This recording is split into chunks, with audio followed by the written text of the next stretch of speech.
Thrawn is one of the most compelling characters in all of Star Wars, and what he brings to the Ahsoka series is an antagonist with intentions and motivations that make him so much more than just another villain. I would argue that he could be even seen as an anti-villain, at least from a certain point of view. Luckily, we get that point of view from the new Thrawn canon trilogy written by the creator of Thrawn himself, Timothy Zahn. Now, I'm going to cover some of the events of these books, so spoiler warning for those of you who haven't read this new Thrawn trilogy. Now, back to the label I've given Thrawn of an anti-villain. Now, the definition of an anti-villain is a character with noble goals, maybe even some heroic traits, but the means to achieve those goals make them the bad guy of the story. Now, I think this is definitely the case for Mithron Neurodo. When Timothy Zahn created Thrawn back in the 90s, in the original Heir to the Empire trilogy, the character had some distinct differences to this character we get to meet in the new Thrawn trilogy, and of course in the Rebel series. Throughout all of Star Wars, we're always watching from the perspective of the Rebels or the New Republic, but the beauty of these books is we get to see everything from Thrawn's perspective. Now let's quickly talk about his backstory before we get into one of the most important conversations we get to hear from Thrawn. So we first meet him on an unnamed planet near the unknown regions. An Imperial patrol finds him and he kills some of these Imperials before he gives himself up, where he's finally taken to the Emperor. Now, his original story is that he was exiled to this planet by his people, the Chiss Ascendancy. Now, here we also get to meet Ensign Eli Vanto. Now, I'm going to go more into detail about Ensign Vanto in another video because his role is extremely important to Thrawn. So, we get him to the Emperor where he's able to convince Palpatine that he could be an asset to the Empire. What he would do is he's going to advise Palpatine on things of the unknown region in exchange for being able to study the inner workings of the Empire. He also warns Palpatine of some pretty grave threats in the unknown regions. One very dangerous threat in particular. One that will become extremely important to Thrawn's story. One that I also think is going to have a big impact in either the Ahsoka series or in Dave Filoni's movie afterwards. Now, of course, one of the most common facts we know about Thrawn is that he studies his opponents. He studies their art, their history, and their philosophy in order to get a better understanding of how they're going to react or make decisions in battle. But there's one conversation that he has that reveals his true motivations, his true reason for joining the Empire. Everything you want to know about Thrawn is revealed in this one conversation. Now, after he went through the ranks of the Imperial Navy Academy, he was tasked with tracking down a rebel leader named Night Swan. Now, this rebel insurgent was extremely smart and had caused quite a problem for the Empire. Thrawn was able to get in communication with him, and he actually arranged a meeting in a neutral site. This is where I think the most important conversation happens.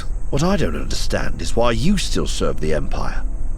Can't you see the evil you're helping to perpetuate?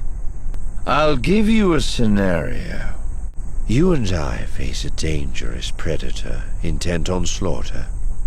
Running is impossible. Tools and weapons are limited. What are your options? The obvious one is for us to join forces. Unity against the common foe is one choice. But there is another. You strike me down so as to make me the easier prey. While the predator devours me, you hope to find or build a weapon you can use to assure your own survival.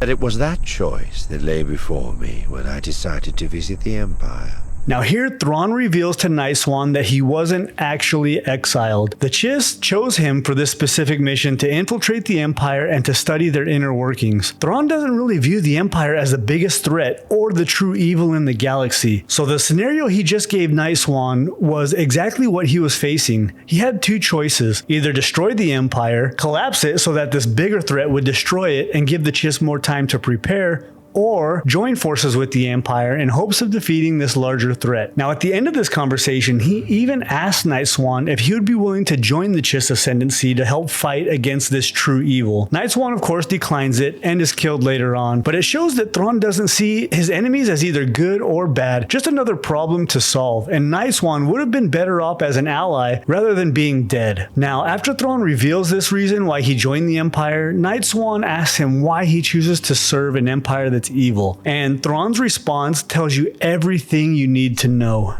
There are evil things in this galaxy, Night Swan. Far more evil than the Empire, and far more dangerous to all living beings. We know of some, while of others we have heard only rumors. We needed to know whether the Empire that was rising from the ashes of the Clone War could be an ally against them, or whether it should instead be collapsed into an easy prey.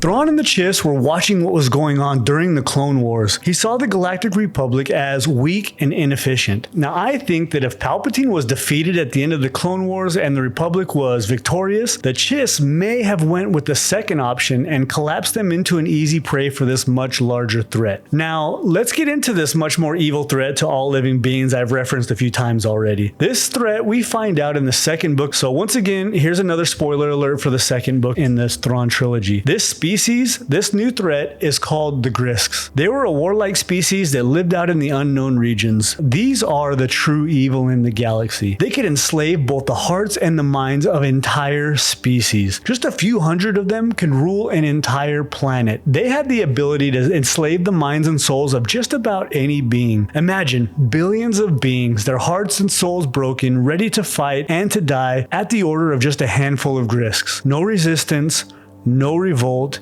no dissent, and no hope. Not only could the Grists exploit a species' hopes and fears, they would learn what they kept as their biggest secrets, and they would use these secrets to bring the powerful leaders under their complete control. And Thrawn felt that Palpatine and the Galactic Empire was his best chance at defeating the Grists. Thrawn wanted Nice One to join the Chiss because even though he was an enemy, Thrawn respected him enough to know that he could be an asset to the Chiss rather than a waste being killed by him in the Empire. Thrawn also sees the importance and abilities of Eli Vanto and is able to convince Eli to leave the Empire and join the Chiss Ascendancy under Admiral Erlani and her ship called the Steadfast. Now, the Grists had discovered probably the biggest secret of the Chiss, and this is where the Empire and the Grists collide. The Emperor felt a disturbance in the Force near the edge of the unknown regions, so what he did was he sent Thrawn and Vader to investigate and deal with this disturbance. They traveled to a planet called Batuu. Now, this is a pretty big deal because this is the same planet that Thrawn actually met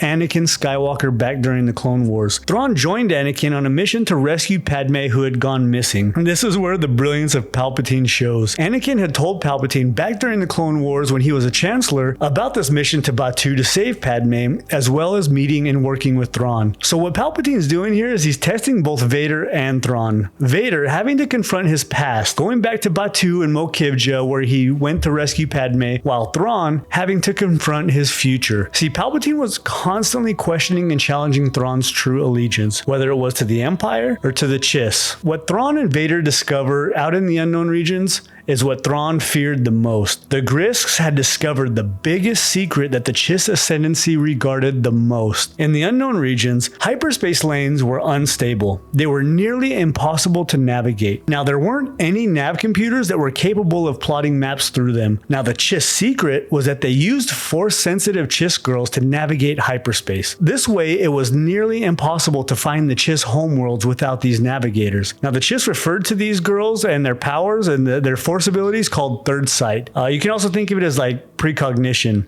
This is why they were able to navigate the unknown regions so easily. The Grists, they discovered this secret, and they had actually kidnapped these Chiss girls in order to be able to reach the Chiss homeworlds. This was the disturbance in the Force that the Emperor felt. Vader and Thrawn were able to defeat the Grists and rescue the girls. Thrawn wanted to chase them out into the unknown regions and continue to battle them, but this was the test that Palpatine had laid out for Thrawn, his loyalties. Fortunately, Thrawn was able to convince Vader that this was also a threat to the Empire because the Grists were actually blocking hyperspace lanes to Batuu with their big gravity well generators. So even though Batuu was at the edge of unknown regions, they were technically still part of the Empire. Now, the Grists had also been watching the Galactic Republic and the Empire since before the Clone Wars. They were studying them and just seeing how they work. So let's go ahead and tie this into the Rebel series timeline and the Ahsoka series. This mission with Vader happened just after the Battle of Atollon against the Spectres. We know why Thrawn is with the Empire. He feels like the rebellion needs to be crushed. The stakes were too high, and the real danger to the galaxy was just too great. If the Empire was to fall to the rebels, who would replace it?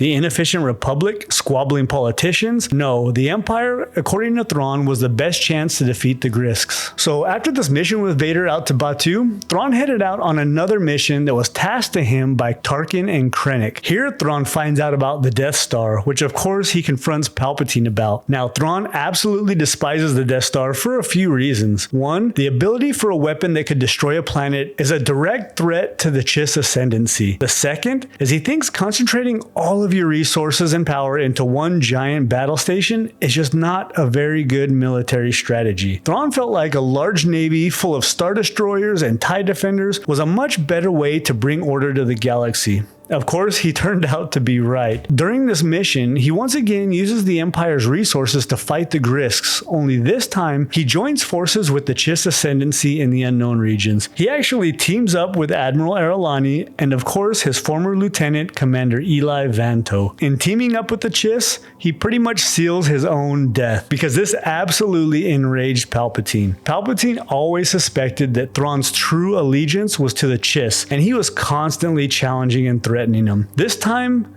Palpatine felt like Thrawn went too far. The Emperor had one last mission to Lothal to deal with these rebels, then he was to return to Coruscant to meet with him for a very long talk about this betrayal. Well, as we know from the Rebel series, Fortune would smile down on this Chiss warrior. Ezra Bridger would call on the Purrgil to drag Thrawn and the 7th Fleet into unknown space. This essentially saves Thrawn's life. This is the genius of Thrawn. I think he knew the Emperor was going to kill him when he got back, especially after potentially failing on Lothal on top of his betrayal in the previous mission. Now, one thing we do know is that nobody has ever beaten Thrawn with strategy of any kind. He was always able to figure out what the plan was. I think, and this is just a theory of mine, that Thrawn was aware, at least in a general sense, of what Ezra was planning to do, at least in the very last moments. I think he intentionally didn't try and stop Ezra. If he was dragged into hyperspace and into the unknown regions by the Purrgils, he would escape essentially the wrath of the Emperor. Now, of course, this is just my theory, but this finally brings us to the Ahsoka series. Thrawn